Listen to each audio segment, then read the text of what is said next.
आ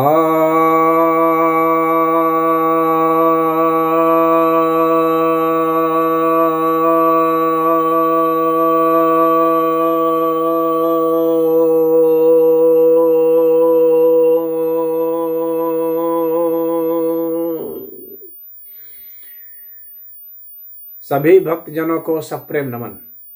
भक्तों,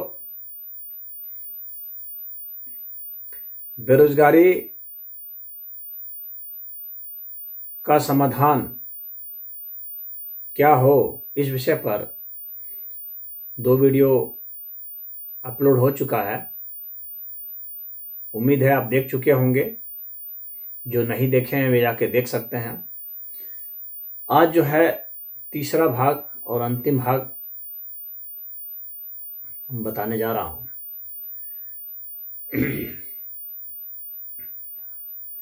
मेरा यह मानना है कि मनुष्य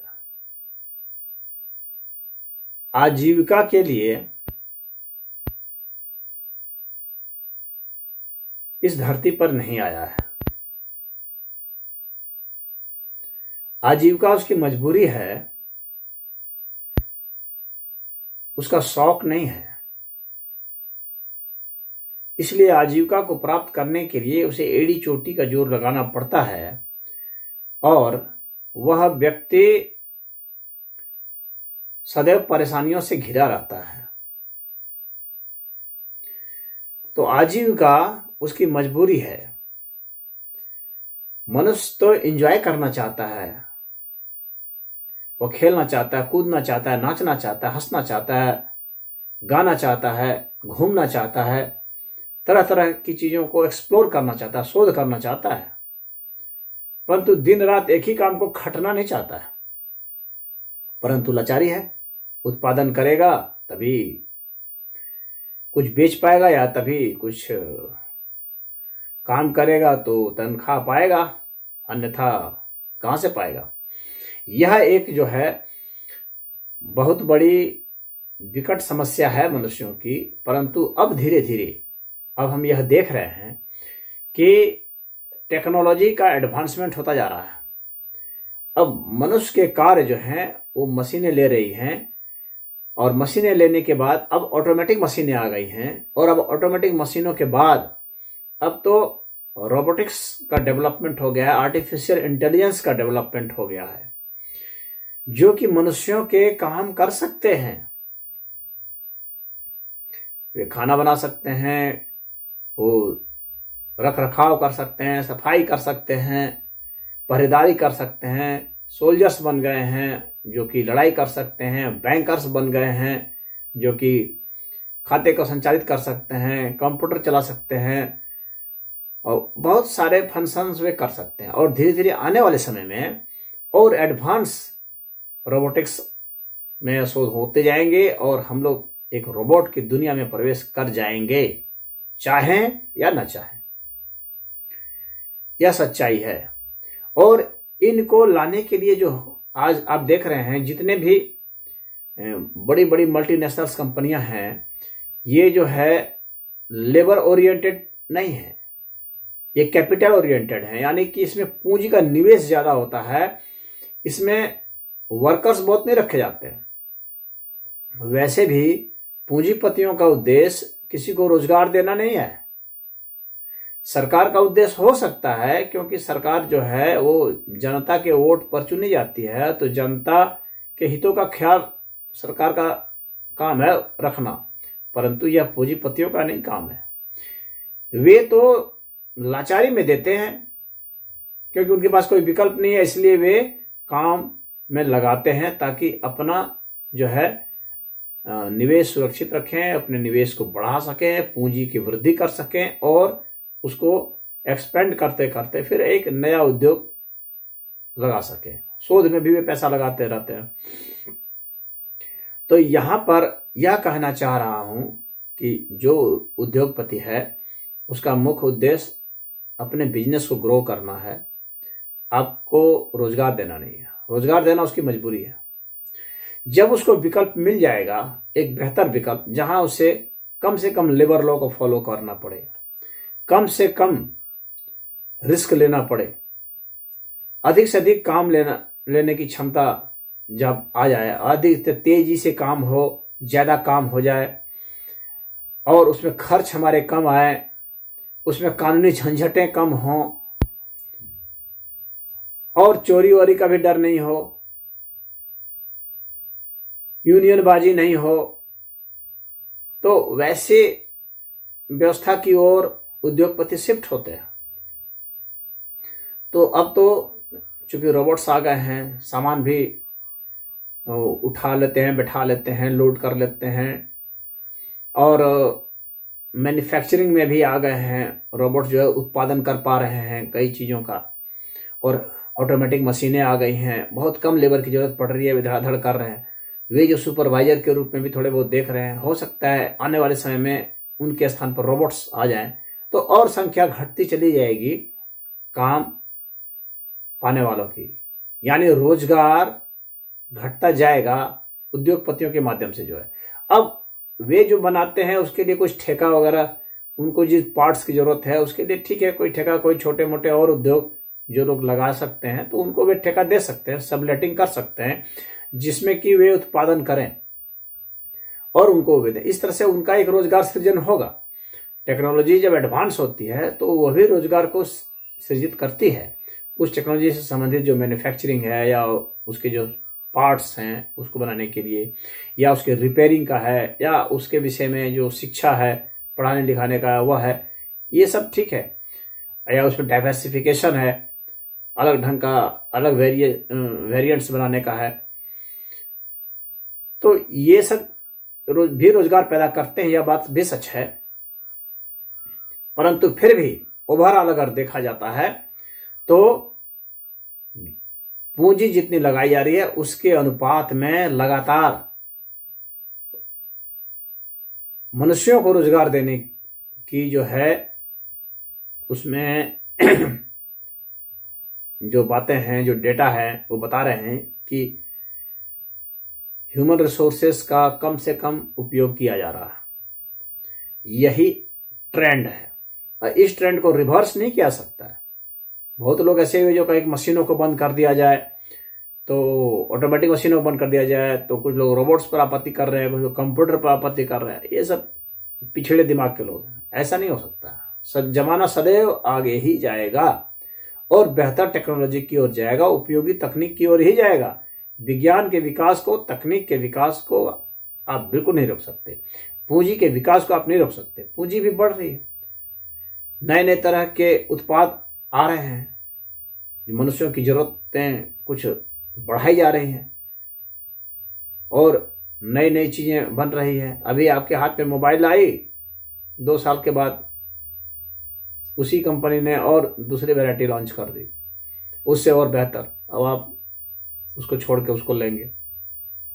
टीवी पुरानी हो गई, अब दूसरे नए वैरायटी के आ गए। फ्रिज पुराने हो गए, अब नए वैरायटी के आ गए, और नई नई चीजें भी ईजाद होती रही हैं, आविष्कृत हो रही हैं। आप आविष्कार को रोक नहीं सकते, ना आविष्कार को रोक सकते हैं, नई चीजों के बनने को रोक सकते हैं, ना उसके उत्पादन को रोक सकते हैं, ना उसके विस्तार को रोक सकते हैं।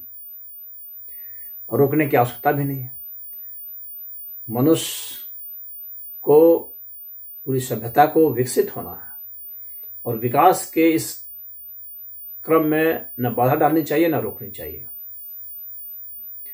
अब यहां पर एक प्रश्न जो हम लोग के काम का, वह यह है कि इस तरह से तो अधिकतर लोग बेरोजगार होते चले जाएंगे, फिर वे कैसे जिएंगे? प्रश्न यहां पर यह उठता है। इस विषय पर ही आज कुछ चर्चा करना चाह रहा हूं। तो पहली बात यह है कि मनुष्य को जीने के लिए रोजगार की आवश्यकता बिल्कुल नहीं है। क्या आवश्यकता है? तो धन की आवश्यकता है, जिससे कि वह अपनी जरूरतों के चीजों को खरीद सके, उसकी आवश्यकता है। उसको रोजगार की कोई जरूरत नहीं। उसके बदले अगर कोई कंप्यूटर कहीं काम करता है, उसके बदले कहीं कोई ऑटोमेटिक मशीन काम करती है, उसके बदले कोई रोबोट्स काम करता है, तो उसको क्या आपत्ति है? आखिर मनुष्यों ने पहले के जमाने में भी जो बड़े बड़े सेठ थे, वे क्या अपने स्थान पर किसी मजदूर को रखते ही थे? वे काम करते थे। यानी व्यक्ति अपने बदले किसी से काम करा सकता है, अपने बदले 100, 1000, कई लोगों को रख सकता है, कई मशीनों को रख सकता है, कई रोबोट्स को रख सकता है, काम करा सकता है। तो वैसे ही काम का ट्रेंड चला हुआ है। तो अब यहां प्रश्न उठता है कि जो रोजगार नहीं पाएंगे, जिन्हें रोजगार नहीं मिलेगा, गवर्नमेंट के पास जॉब नहीं होगा, प्राइवेट कंपनियों के पास जॉब नहीं होगा, पब्लिक लिमिटेड कंपनियों के पास जॉब नहीं होगा, यानी होगा तो बहुत थोड़ा बहुत होगा। तो ऐसी स्थिति में क्या होगा बाकी लोगों का? बाकी लोग ठीक है कुछ बिजनेस करेंगे, लेकिन सारे लोग बिजनेस नहीं कर पाएंगे, सारे लोगों को जो है उतना वो मिल नहीं पाएगा, फिर क्या होगा? और कुछ वे सब जो थोड़े बहुत बिजनेस करेंगे, उनके यहाँ थोड़े बहुत इक्के दुक्के लोग काम में लगेंगे, बाकियों का क्या होगा? बहुत बड़ी आबादी।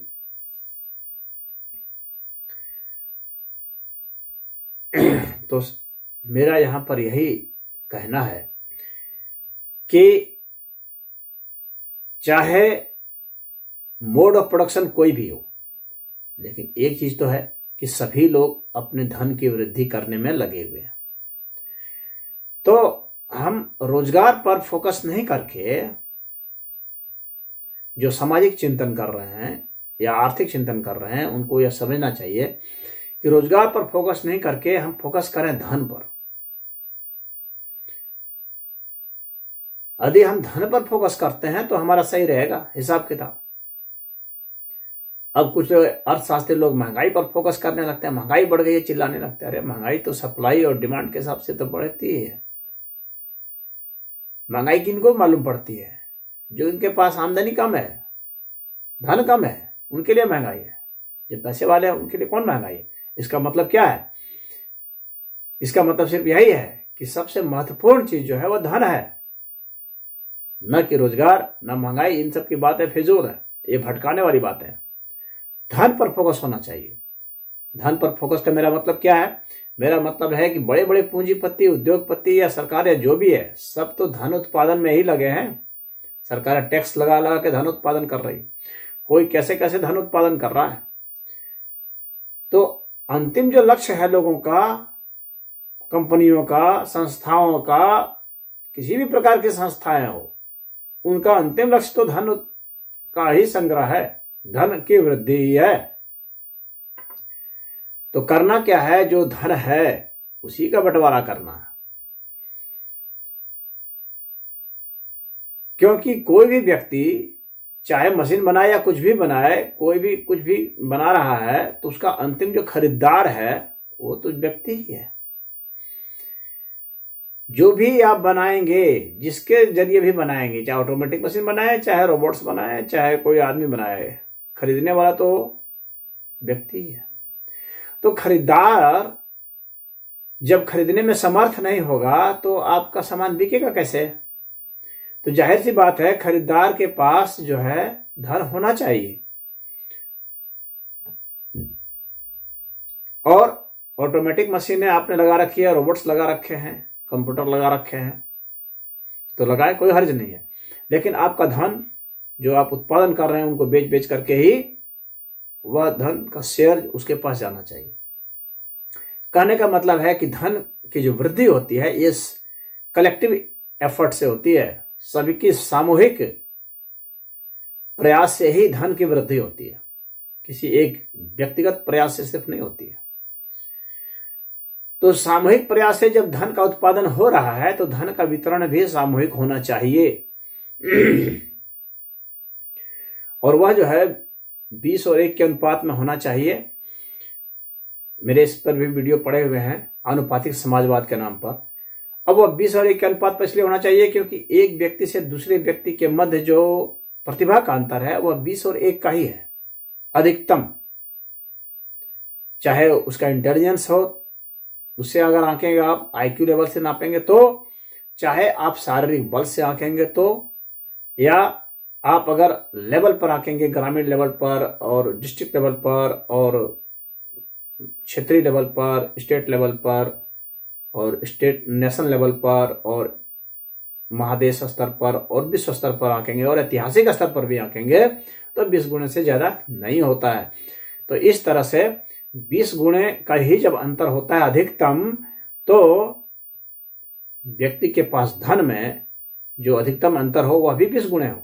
इसीलिए धन का ट्रांसफर करने का ही सरकार को चाहिए कि कानून बनाए, और जनता को चाहिए कि रोजगार और व्यापार और ऋण वगैरह इन सब की जो मांगे उठा उठा करके सरकार को जो कहा जाता है, और महंगाई का चिल्लाना चिल्लाते हैं कि पेट्रोल का दाम बढ़ गया तो डीजल का बढ़ गया तो अमुक बढ़ गया तमुक बढ़ गया, ये सब फिजूल की बातें छोड़ करके सिर्फ और सिर्फ जनता को चाहिए कि केंद्रित करे धन के बंटवारे की। आप चाहे किसी भी तरीके से धन उत्पादन कर रहे हैं, उस धन को बंटवाने के लिए नियम कानून बनवाए जाएं, और सीधे खाते से खाते में धन हस्तांतरित हो, और सभी धन को खाते में बदल दिया जाए, यानी डिजिटल में सब बदल दिया। सारी जो इकोनॉमी है वो डिजिटलाइज कर दिया जाए। जिसके पास, चाहे आपके पास अचल संपत्ति है चाहे चल संपत्ति है, अगर अचल संपत्ति है तो उसका जो वैल्यू है, जैसे कि आप बॉन्ड में रखते हैं, या किसी के पास जो है कोई पेपर है अब जमीन का, तो उसका अभी वर्तमान मूल्य क्या है और उसके मूल्य की वृद्धि दर क्या है, उसके हिसाब से उसका मूल्यांकन करके उसको भी डिजिट में बदल दिया जाए। और जब ट्रांसफ़र हो तो उसमें से ही कुछ ट्रांसफ़र किया जा सकता है। मालिकाना हक जो है, जैसे शेयर्स होते हैं, तो मालिकाना हक शेयर जैसे खरीदे जाते हैं, बेचे जाते हैं, उसी तरह से शेयर ट्रांसफ़र भी किए जा सकते हैं गरीबों को। तो धन ट्रांसफ़र किए जा सकते हैं, शेयर ट्रांसफ़र किए जा सकते हैं, बॉन्ड डिवेंचर सब कुछ ट्रांसफ़र किया जा सकता है, मालिकाना हक ट्रांसफ़र किया जा सकता है, जमीन का, प्लॉट का, कुछ भी। तो धन का जो अनुपात है वह 20 और 1 में करे, और सबको डिजिटलाइज करके वहां से ट्रांसफर करे। यह जब किया जाएगा तो आप उत्पादन कैसे भी कर रहे हैं वो मिलेगा। और जब यह कर दिया जाता है तो यह बराबर जिनको धन दे दिया गया, अब वे भी उसमें उत्पादन प्रोडक्शन करेंगे, जितना प्रोडक्शन कर रहे हैं, खाली खपत ही नहीं करेंगे, उत्पादन भी करेंगे ही। और उसके लिए हम नियम बना सकते हैं कि आपको ये धन जो है उत्पादन में लगाना है, तो भिन्न भिन्न तरीके से वे उत्पादन करेंगे। और जब वे उत्पादन करेंगे तो वह अनुपात भी देख लिया जाएगा कितना उत्पादन हो रहा है, और हर साल जो है कैलिब्रेशन उसका हो जाएगा कितना उत्पादन हुआ। जो बिल्कुल ही अनुत्पादक है उसको फिर ट्रांसफर नहीं किया जाएगा, क्योंकि अपनी गरीबी के लिए वह स्वयं जिम्मेवार है। तो सरकार जो है जो धन आपको देगी वो इसलिए देगी कि आप धन की खुद वृद्धि करें उसके माध्यम से, यह नहीं कि सिर्फ आप खपत करें और उसे प्रोडक्शन में नहीं लगाएं। तो प्रोडक्शन में लगाने के लिए धन उसको दिया जाना चाहिए। यह प्रक्रिया करनी पड़ेगी, तभी जो है हम एक स्वस्थ समाज का, स्वस्थ इकोनॉमी का हम विकास कर पाएंगे। और जब ऐसा होगा तो सभी के पास पर्याप्त समय होगा और पर्याप्त धन होगा। आप देखते होंगे अधिकतर लोगों के पास, जिसके पास धन है उसके पास समय ही नहीं है, जिसके पास समय है उसके पास धन ही नहीं है, तो जिंदगी को कोई एंजॉय नहीं कर सकता। जिसके पास समय है, धन है, पता चला उसके पास ताकत ही नहीं है, वृद्ध हो गया, कमाते कमाते ही कब उपयोग करेगा समझ में नहीं आया, उम्र पार हो गई।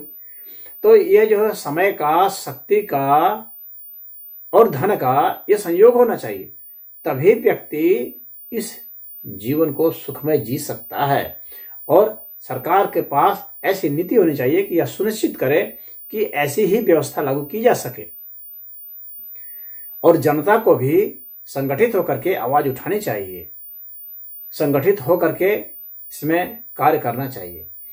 इसी सिद्धांत को बताने के लिए तो हम लोगों ने एक संस्था बनाई जनता राज आंदोलन के नाम से, और उसके बाद इन विचारों को और आगे बढ़ाने के लिए जनता राज पार्टी नाम से एक पार्टी का रजिस्ट्रेशन भी प्रकाश सिंह यादव जी हैं, जिन्होंने कि वो इसमें बहुत बढ़ चढ़ के भूमिका निभाई है और वे अध्यक्ष भी हैं। तो श्री प्रकाश सिंह यादव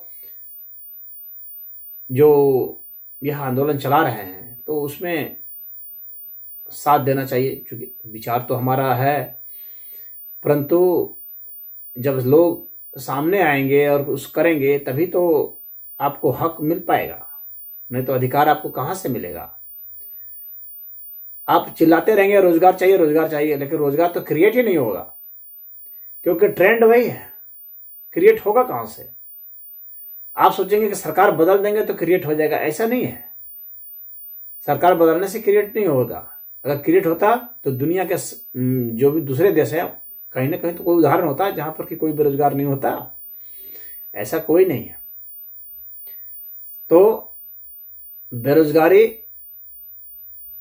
दूर हो जाएगी इस अर्थ में कि सबके पास धन होगा।